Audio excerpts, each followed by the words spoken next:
Welcome to the WADT podcast. Multiracial harmony that is found in Singapore is unique and it did not happen by accident. It came about as a result of good policies and the combined effort of the citizenry. One of the ways that Singaporeans maintain racial harmony in the nation is by learning about the different cultures that are represented, even those belonging to the minority groups. Today, we will be learning more about Deepavali, and since it's just around the corner, Hafiz and I would like to wish all our Hindu listeners a happy Deepavali. Our guest today is Ganesan. He is a civil servant, a husband, and a father of two. Welcome, Ganesan, and thank you for coming on our podcast. Hi, good morning, Paksan and Hafiz. Thanks for the invite. Oh, no problem at all. I thank you for being willing to accept it. Okay, now, today, first of all, let's talk about you. You are a father of two, right? How old are your kids? My eldest daughter, JS3, is 12. My son, Kavi, is 11 years old. Wow, all right. So they are practically teenagers already. Yeah, almost are you enjoying them? Yes, definitely enjoying them. Good. Then I think you will be able to answer this question very easily. The first question and the surprise question is, what is fatherhood about? What do you think? Fatherhood is mainly about educating your kids, especially I have two young children, Jia and Kavi, educating them about what is supposed to be done right and what is wrong, as they are also getting in their age as a teenager. Wonderful. Okay. Thank you for your answer. Yep. I heard that you also volunteer in the fathering movement, and what made you started doing that, be involved?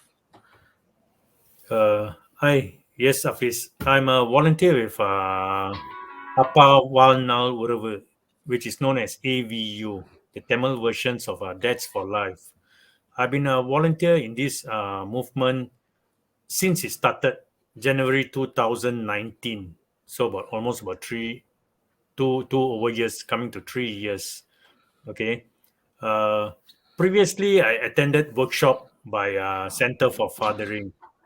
Like Paksan was one of the trainers there, and I attended a workshop by him. I Can workshop, getting fathers to be more involved in their children's life. So when I attended this workshop, and I was inspired by the trainers, so I think, why not I devote my time to help others to become more involved fathers. Okay, I like when you mentioned the word devote. For someone to devote to something, it's not easy because you need to spend time, effort. So, were you interested in this particular thing? Is something that you realize before that? You think that you know nothing about it. Then you realize that wow, something is happening here, and would like to devote yourself. And what made you change? From not being involved, and now you say that you are even devoting your time for this. Yes, good question. Okay, at first I don't know much about fathering, honestly. After my daughter, then my son. Eventually, when I attended this workshop and this event, so eventually I came to know more about fathering, what should be done and what should not be done. Okay, then I realized that I need to know more to educate myself, where I can educate and teach others who do not know much about this. So I decided, why not I go in and help others in this society of fathering. Wow, wonderful. I think that's really great. We are never be able to know everything about fathering because it's a evolving journey. because our kids are always growing, and when they are in different stages of their lives, fathering will look a little bit different. Wouldn't you agree? I mean, when your child was 3 years old, 4 years old, and it's compared to when they are 9 years old, your role can be quite different, right? Yes, I agree. Totally Yeah. different. When they were younger, it's different. When they started going to nursery, kindergarten, then to primary Mm. school onwards, it's totally a different game. So I need to know more about these parenting workshops, where it was really an eye opener. I think what the Center for Fathering did and this organization, I really learned a lot. So from the beginning, when I learned a lot, I say I should do this to impart this knowledge to others who do not know much about fathering. So I think it was awesome. Really, it was awesome. So, Ganesan, I met the group of you just about a month ago. Well, there's so many of you actually. I'm sure there are others. So, what made you all come together as men, as fathers, and being able to? What is the thing that motivate you all to come together and do something together? Actually, we wanted to reach out to more fathers, especially in this Indian community, okay, to encourage them to become more involved dads. See, and is it a big issue that you see in particularly in your community?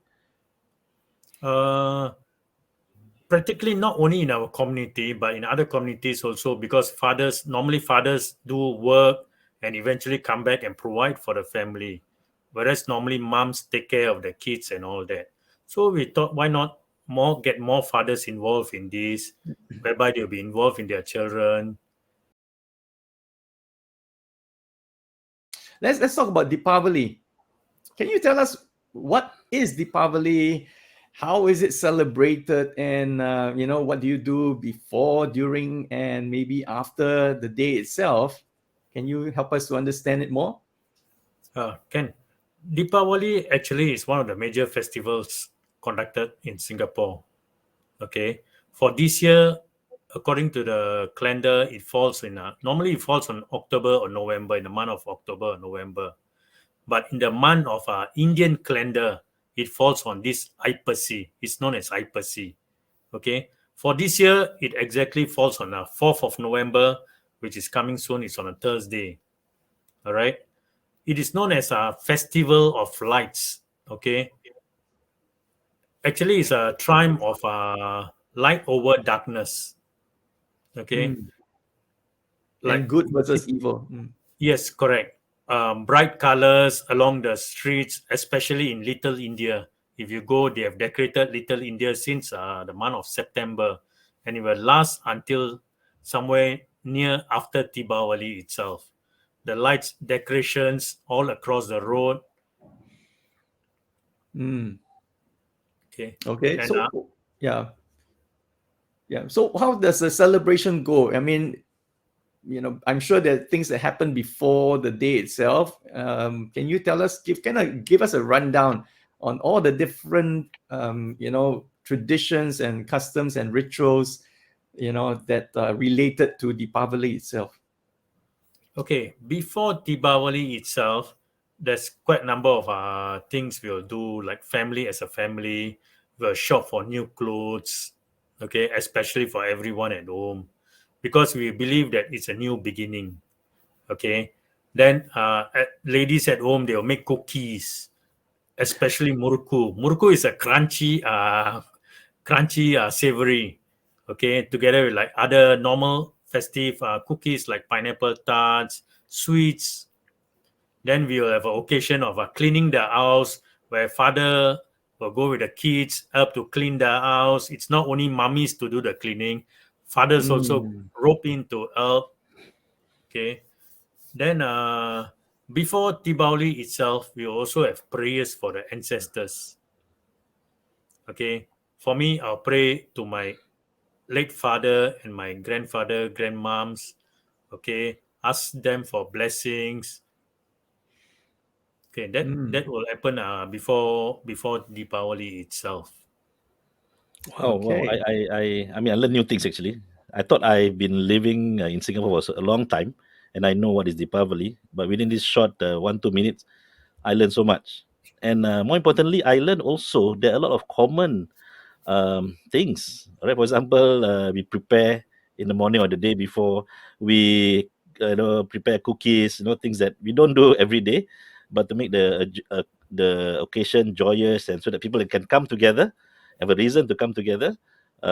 We do those things, and it looks like community, family coming together and having something in common, attached to something in common. And this is something which I think very valuable in today's world, right? Where we are always our common space is more online. Our common space is more outside, when we don't look inside actually our own tradition, our own history, and the many valuable things that we need to connect. Yeah, so I learned that there, yeah, a lot of common things that we can Yeah, I share. think it's Yeah. common with the Chinese too, you know. Interestingly, today we have three races represented here. It's So not planned, but somehow it it happens. wasn't planned. Yeah, I only noticed it right now, and I think that's wonderful. You know, we should do this more often. Yeah, it just Uh, shows that we see more common than differences among us. that's right. That's right. So as I was saying, you know, that what you just described, Ganesan, you know, I also recall, I can see it parallel in the Chinese culture, the way we celebrate. The main festival is Chinese New Year, which, you know, I'm sure all of you are very aware of.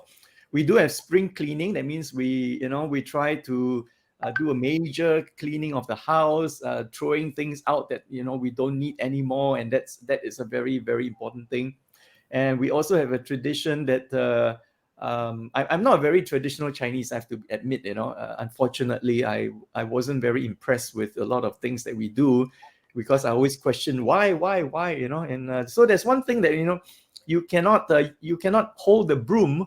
I think on Chinese New Year's Eve or Chinese New Year's Day itself, you know, because when you use the broom to sweep, you know, the floor, you might be even sweeping your good luck away. So that is the thinking, you know. So things like that make me question and make me kind of say, oh, this is no, I don't want to believe in all these things. But unfortunately, I threw the baby out with the bath water. I don't know if you understand that expression. And that is, you know, I basically, although I just disagree with certain elements of the culture and the traditions, you know, I kind of rejected the whole thing. All right. Um, Maybe that's what we are seeing today also, that the younger people, not all, I'm not generalizing, but there is a trend where the younger generation is missing out, or maybe places lesser value and importance on these traditional things, you know, the rituals, the traditions, customs. And today, Chinese New Year, Christmas, Deepavali, and all the major holidays is just another public holiday, a day to where we don't have to go to work. What do you think about that, Ganesan? Uh, yes, I shall partly agree with it because it's becoming another public holiday, like what you say, Paksan. Because many of them are becoming more modernized. Okay, because this culture, this tradition is not being inculcated to the younger ones. Okay, uh, they tend to forget what to do. Like for me, I always inculcate in my children. I tell them this is what's supposed to be done. Okay, on the day of Diwali itself, in the morning, we need to wake up before sunrise. Okay, before sunrise, and we will do a oil bath. The elders in the family will put a few droplets of oil on the head. Then eventually, they will go and bathe. This is to have a new beginning in life, new freshness. That's what I believe. Okay. Then after that, we will have a puja at home, a prayers to the deity itself. Then the children, the younger ones, will do prostrate on the floor and ask for blessings from the elders, like the father and mom. So we will bless them with a small token of ang pao, what we call ang pao, red packet. Everybody will be waiting for this. Okay. Then followed by, eventually you will have a breakfast together. Okay, like tosai, the Indian delicacy, especially sweets, because it's something sweet. Life is full of sweetness, I believe. So we have some sweets and all that. Then after that, we will light up our house itself with oil lamps. But in the morning, sometimes the moms will do rangoli. Rangoli is a type of with using rice grains with color powder. We do design at the house at the front itself. So all this, but I think over the years, like what Paksan said, is becoming a public holiday. Many of them forget this tradition itself, what is supposed to be done, and all these are totally forgotten. And eventually, people wake up to a new public holiday itself to just rest and chill at home. Yeah. Hearing you describing step by step and various what do you call activities that you do, behind it, wow, those things are something that if we lose these practices, we will lose the culture, and therefore the tradition, and a lot of things that come, good things come along with it. For example, you're talking about in the morning, right? The elder ones will, come together and do something with the younger ones.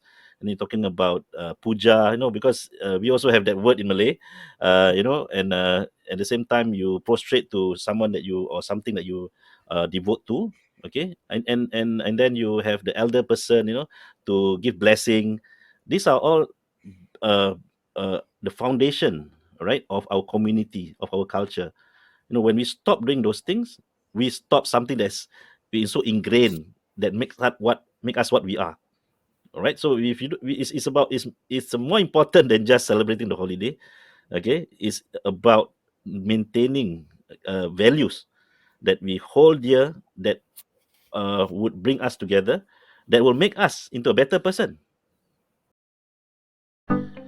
Hey listeners, Pax and I are very excited to tell you about something new that's happening. We have just started a book club and would like you to join us. There are vast amounts of knowledge and wisdom in books that are readily accessible to everyone. Reading is also a way to learn from experts in various fields. Not a reader? No problem. Follow our podcast and listen to the episode where Pax and I discuss and summarize a book or a portion of a book. We will use that as the starting point for our book club discussion. We will meet on the first Wednesday of every month. Go to our Instagram and Facebook pages to find out how to join. We'll see you there. And now, back to the podcast. My opinion is this: the problem with tradition is, it started somewhere in the past, by a group of people, and to them it was meaningful. There was a purpose, there was some meaning to it, and it was probably related or associated with some event. But then over time, especially over many, many, many years and generations, that meaning is lost because that story wasn't told, and passed down from one generation to another. And so, later on, it only remains as a tradition. Oh, this is what we do, and this is what we have always been doing. Now, when people get more educated and sophisticated, which is not always a good thing, they begin to question, I don't believe in just doing things for the sake of doing things. All right. So I guess it's on the responsibility of the previous generation to explain in greater detail why we are doing this, how it started in the first place. And of course, we need to review many of our traditions, and sometimes we need to upgrade it and update it, so that it's more contemporary and more meaningful to the newer, younger people, so that this tradition, or at least the lessons and the values that it's trying to, convey, will not be rejected totally, right? It can change the form, but it doesn't have to be rejected totally. So that's why it's good to be updated and contextualized, at least to the modern day thing. Yeah. So I think the explanation is very important, which I think, I guess, at least for me, it wasn't explained well enough. And so I just saw it as, yeah, I have to do it. As a child, I just follow my parents to visit all the relatives, and they all spoke Cantonese and Teochew, which I do not speak at all, and I do not understand. So I really felt, what am I doing here? That kind of thing. Yeah, I'm triggered to ask you something, Ganesan. I think you mentioned something about this before. Of course, this is something that I think even in your tradition, your culture, not everyone do. All right, but it is done, and people sometimes, what is this about? Maybe you can clarify. Okay, I'm asking about, I want to ask about fire walking. You did mention that, right? It's one of the things that is being done during the celebration. Maybe you can explain a bit the activity and the reason behind it, and what comes out of it. Uh, okay, just before Deepavali, there's another occasion just before firewalking is the 9 nights.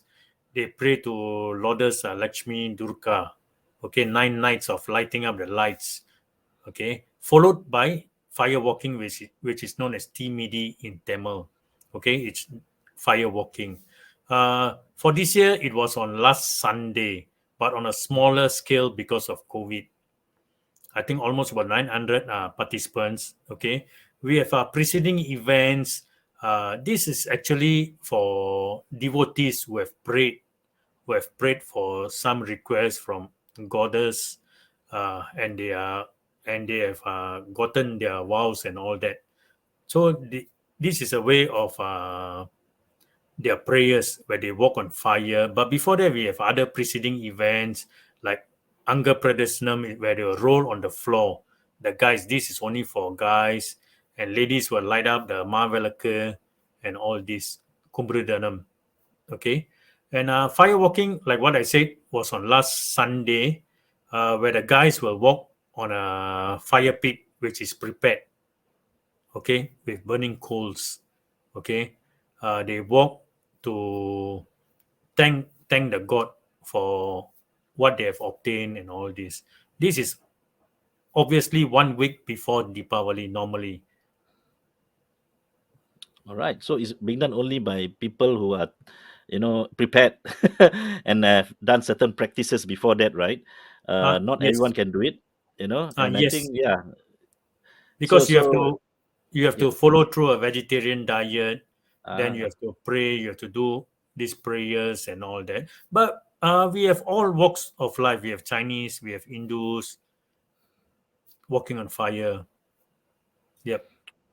right, right. So, I mean, it's something that people always think, lah, wow, so dangerous, but at the same time, it's not to be done. You don't do it at home, and, Yes, and don't yes, do it yes. without being trained and not being prepared.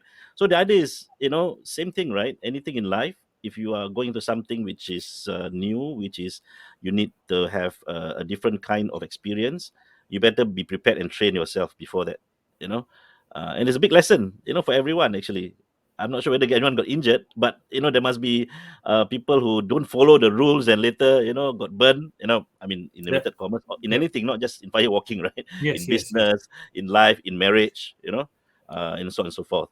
So back to our team, right? Yep. Why you talk Deepavali? Why you talk about going back to tradition? Why we talk about knowing our culture?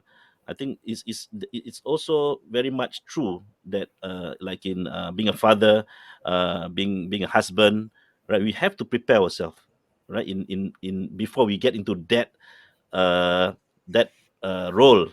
Otherwise, we have to face the consequences and or meet get into a certain crisis and problem. Yeah. Well, we want But to go into another sensitive area, which might be sensitive. Is we notice that sometimes another word is used and not Deepavali, and that is Diwali. Can you help us understand what's the difference? okay, Deepavali is normally from the South Indian. Deepavali, yeah, Deepavali is South Indian. Actually, it's the same context and terminology, shall I say? Whereas Diwali is from the North Indian. North Indian. Actually, both are similar concepts. It's only from within Indian who have different denominations like Sikhs, Jains, and also the Hindus. All right. It's mostly about religious, cultural, and family components, shall I say? Because Okay. Deepavali more on South Indian, which states that Lord Krishna defeated Naragaswaran, a demon Naragaswaran. So eventually, that was a day where they celebrated on his death is Deepavali. Deepavali, if you look at it, the right translation direct from Deepavali is light the way. Deepavali. Okay. So Hindus celebrate Deepavali. For Diwali, Rama came out after exile of about 14 years from banishment. So they celebrate Diwali on this day. So actually, if you look at it, the context and terminology is almost similar. I see. Okay, but so in Singapore, we use mostly Deepavali and not Diwali. Yes, Deepavali, because many of them are from South India and Okay, so just to also be accurate, when if I do meet a Hindu friend, like for you, if I meet you on the street on Deepavali day, what is a appropriate greeting? Should I just say to you, Happy Deepavali, Ganesan? Or is there a kind of a more official, more cultural greeting that I can learn today? actually normally we will say, actually for Indians we always say this, like Happy Deepavali, or for Tamil in Tamil Deepavali Valtukal. Or I How don't know, do you but say that? nowadays Deepavali Deepavali? Valtukal, Baltical. greetings of, yes. So Okay. initially over the years people all start shaking hands, palms together, and became norm. Then even sometimes we also practice this Happy Deepavali shake hand and all that. But actually, if you look at it traditionally, it's Deepavali Valtikal, Happy Deepavali. And now because of COVID, we are back to basics again. Yes, Fist correct. bump, Fist bump, ankle, what do you call that? Yeah, Elbow elbow bump, bump. elbow. head bump, Yes, heaven. yeah, yeah, correct. So again, Okay, so I tell you so what, if yeah, let's do it yeah, together, shall we? Let's do it together. Can okay, can you tell us the word again? Deepavali Valtikal. Valtical. Baltica. Yes, Okay, correct. Deepavali Valtikal. Okay. All right. Let's do one, it two, together. three. 1, 2, 3. Deepavali Deepavali Deepavali Valtikal. Valtical. Baltica. Valtikal. Wonderful. Baltica. Okay. Sorry if I get the pronunciation a bit Yeah, wrong. no issues, I'm no just a issues. Yeah, learner. correct. The Just pronunciation, no need problem. to practice more. Practice makes perfect. Yeah. No, I That's right. think language and is very important. I mean, if I were to meet a person, Tamil person, and I just make one Tamil sound, right? All right, they will see that connection there, and that's what is intended, right? When we want to wish someone something good. Yes. So I think it helps if we learn the other person's language. So again. Thank you very much, Ganesan, for sharing such a simple Yeah. but very valuable skill. Yep. Yep. Normally, for Indians, we always say "vanakkam." Vanakkam is Thank like you. greetings. Can be good morning, good afternoon, good night. We just say "vanakkam." Actually, this is supposed to be the correct thing. Okay. Mm. So that's a universal greeting, huh? Yes. Yes. Correct. Yeah. And today we just say hi. No Yes, wonder, I agree. there's no Yeah. connection, huh? Yeah. All right. Wow. This is very educational, very informative. Thank you very much, Ganesan, for coming on to share with us more information, the traditions, the practices that are connected with this important holiday called Deepavali. So once again, we are That's 2 WADT would like to wish all our Hindu listeners Deepavali Deepavali Baltical. Baltical. Deepavali Valtikal. Thanks for inviting me, Paksan and Hafiz. Well, you've been listening to the WADT podcast. Thank you for joining us. If you have enjoyed today's episode, be sure to follow us so that you will not miss any future episodes. Also, do let fellow dads know about this podcast. If you would like to react to what you have heard today, just head to one of our social media platforms. We are on Instagram and Facebook. Or you can email us at wearedads2@gmail.com. Also, do let us know what you would like us to discuss in the future podcast episodes. Till the next time, this is Hafiz and Paksan signing off.